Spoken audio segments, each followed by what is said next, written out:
আজকে পরিবেশ বিদ্যা বিষয়ের সম্পর্কে কিছু প্রশ্ন ও উত্তর সম্পর্কে আজকে আমি আমার ভিডিওয় আলোচনা করলাম। আশা করছি ভিডিওটি শেষ অবধি দেখবেন। চলুন কথা না বাড়িয়ে ভিডিওটা শুরু করা যাক। ফার্স্ট প্রশ্ন, নীরব বসন্ত বইটির রচয়িতাকে? উত্তরটি হলো রাচেল কারসন নীরব বইটির রচয়িতা। নেক্সট প্রশ্ন, ওজোন গ্যাসের বর্ণ কী ধরনের? উত্তরটি হলো হালকা নীল বর্ণের ওজোন গ্যাসের বর্ণ। উত্তরটি হলো হালকা নীল বর্ণের। নেক্সট প্রশ্ন, ভারতের সবুজ বিপ্লবের জনক কাকে বলা হয়? উত্তরটি হলো এম.এস. স্বামীনাথনকে বলা হয় ভারতের সবুজ বিপ্লবের জনক। নেক্সট প্রশ্ন, বিশ্ব অরণ্য দিবস কবে হয়? উত্তরটি হলো 21শে মার্চ বিশ্ব অরণ্য দিবস পালন করা হয়।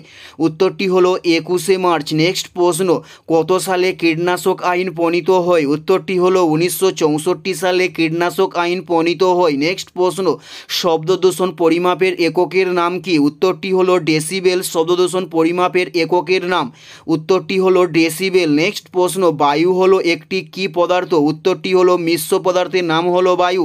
উত্তরটি হলো মিশ্র পদার্থের নাম হলো বায়ু। নেক্সট প্রশ্ন, প্রাকৃতিক আঁচল কাকে বলা হয়? উত্তরটি হলো অরণ্যকে প্রাকৃতিক আঁচল বলা হয়ে থাকে। উত্তরটি হলো অরণ্যকে প্রাকৃতিক আঁচল বলা হয়ে থাকে। নেক্সট প্রশ্ন, পরিবেশের প্রধান গ্রিনহাউস গ্যাস কোনটি? উত্তরটি হলো CO2 পরিবেশের প্রধান গ্রিনহাউস গ্যাস। উত্তরটি হলো CO2। নেক্সট প্রশ্ন, ফ্লাই অ্যাশের উৎস কি? উত্তরটি হলো তাপবিদ্যুৎ কেন্দ্র ফ্লাই অ্যাশের উৎস।